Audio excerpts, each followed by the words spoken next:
एक हीरो लेकिन भावनाएं क्यों हार गईं?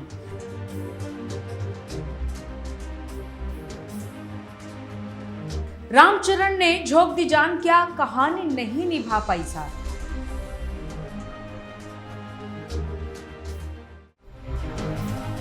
क्रिकेट से कुश्ती और फिर पैरा स्पोर्ट्स, आखिर पेद्दी चाहता क्या है?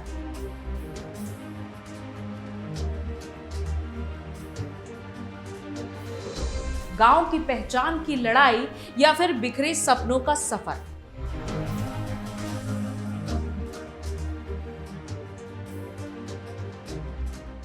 नमस्कार, स्वागत है आपका न्यूज वॉच इंडिया में।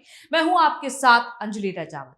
रामचरण एक ऐसा नाम है जिसने मगधीरा से लेकर आरआरआर तक हर बार खुद को नए रूप में साबित किया। लेकिन इस बार उन्होंने सिर्फ एक किरदार नहीं निभाया, बल्कि एक ऐसे इंसान की कहानी जीने की कोशिश की है जो पहचान के लिए लड़ता है, अपने गांव के लिए लड़ता है और हालात से हारने के बजाय उनसे टकराना सीखता है। और यही कहानी है पेद्दी की।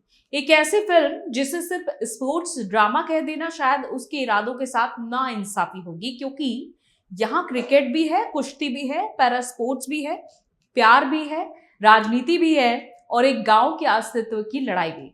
लेकिन सवाल यही है कि क्या इतने सारे रंग मिलकर एक खूबसूरत तस्वीर बनाते हैं या फिर कैनवास पर रंग ही रंग बिखर कर रह जाते हैं? फिल्म की शुरुआत एक ऐसे गांव से होती है जिसका नाम तक सरकारी रिकॉर्ड में ठीक से दर्ज नहीं होता है, और वहां रहने वाले लोग हर दिन सिर्फ जीवन नहीं जीते बल्कि अपनी पहचान के लिए संघर्ष करते हैं। उनके लिए सबसे बड़ा सपना कोई आलीशान इमारत या फिर करोड़ों का प्रोजेक्ट नहीं है, बल्कि इतना भर है कि वहां से गुजरने वाली ट्रेन उनके गांव में भी रुक जाए, दुनिया को पता चल जाए कि वो भी मौजूद हैं। और इसी मिट्टी से निकलता है पेद्दी। वो मजदूर भी है, खिलाड़ी भी और अपने सपने देखने वाला लड़का भी। क्रिकेट उसका जुनून है, बल्ला उसके हाथ में आता है तो पूरा मैदान उसकी तरफ देखने लगता है। लेकिन जिंदगी हमेशा सीधी पिच नहीं देती है, कभी गेंद उछल जाती है, कभी हालात। और इसी बीच कहानी में एंट्री होती है अचायम्मा की, एक विधायक की बेटी, जिसे देखते ही पेद्दी का दिल धड़क उठता है। कुछ मुलाकातें, कुछ नजरें और कुछ खूबसूरत गाने कहानी को रोमांस का रंग देते हैं। जानवी कपूर स्क्रीन पर बेहद खूबसूरत लगती हैं। कैमरा उन्हें हर फ्रेम में ग्लैमर के साथ पेश करता है, लेकिन अफसोस ये है कि उनका किरदार जितनी उम्मीद जगाता है उतनी गहराई हासिल नहीं कर पाता। और ऐसा लगता है कि जैसे फिल्म उन्हें कहानी का हिस्सा कम और सजावट का हिस्सा ज्यादा मानती है। फिर कहानी अचानक से मोड़ लेती है।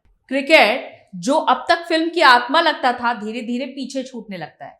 मैच फिक्सिंग, धोखा और सिस्टम की संधार पेद्दी को अंदर तक तोड़ देती है और वो बल्ला छोड़ देता है। यहाँ दर्शक उम्मीद करते हैं कि अब फिल्म एक मजबूत भावनात्मक सफर पर निकलेगी, लेकिन तभी कहानी कुश्ती के अखाड़े में पहुंच जाती है। एक नया खेल, नए सपने, नया संघर्ष।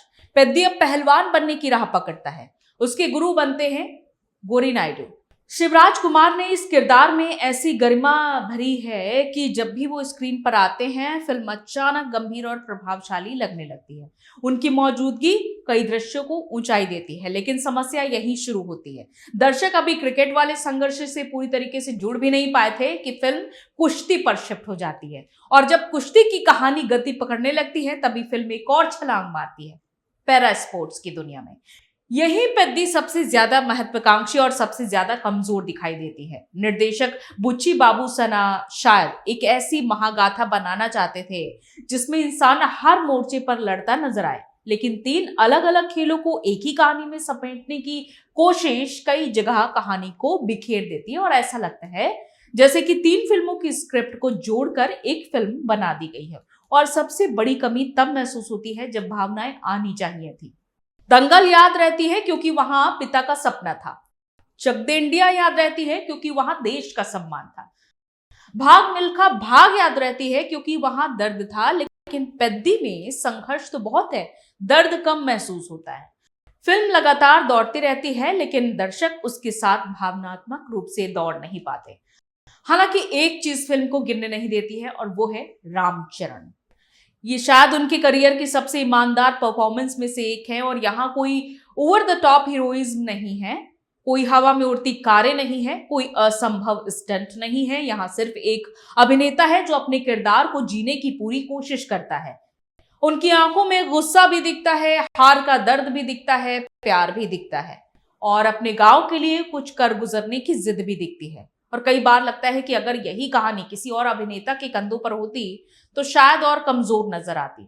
रामचरण अपनी स्टार पावर नहीं, अपने अभिनय से फिल्म को संभालते हैं। तकनीकी तौर पर फिल्म काफी भव्य है।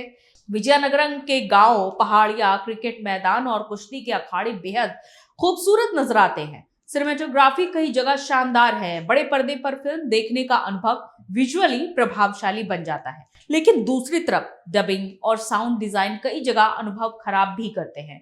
अलग अलग इंडस्ट्री के कलाकारों को जोड़कर पैन इंडिया अपील बनाने की कोशिश की गई, लेकिन कई बार लिपसिंग और भाषा की समस्याएं साफ नजर आती हैं। ए.आर. रहमान का नाम पोस्टर पर देखकर जो उम्मीदें पैदा होती हैं, उनका पूरा असर फिल्म में महसूस नहीं होता। गाने अच्छे हैं लेकिन यादगार नहीं बन पाते। हाँ, रामचरण के डांस उन्हें जरूर देखने लायक बना देते हैं। फिल्म का सबसे खूबसूरत विचार यह है कि एक इंसान अपनी जीत के लिए नहीं, अपनी पहचान के लिए लड़ रहा है, गांव के लिए लड़ रहा है, सम्मान के लिए लड़ रहा है और शायद पूरी फिल्म का सार एक संवाद में छिपा है। मैं बार बार जीतता नहीं हूं, मैं बार बार लड़ता हूं।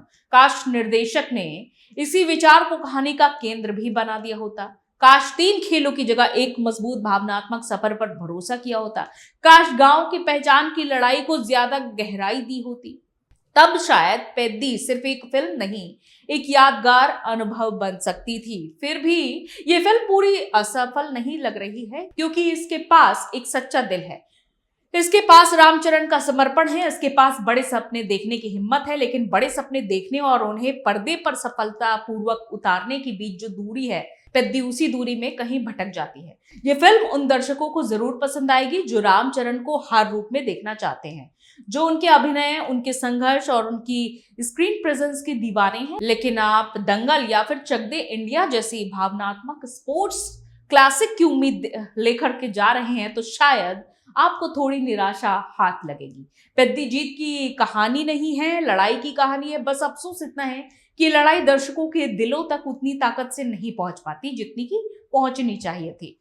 आपका इस मूवी को लेकर क्या कहना है? अपनी राय कमेंट बॉक्स में जरूर लिखेगा। वीडियो अच्छी लगे तो लाइक करिए, शेयर करिए और चैनल को सब्सक्राइब करना बिल्कुल भी मत भूलिए, ताकि तमाम अपडेट्स आप तक पहुंचती रहे। नमस्कार।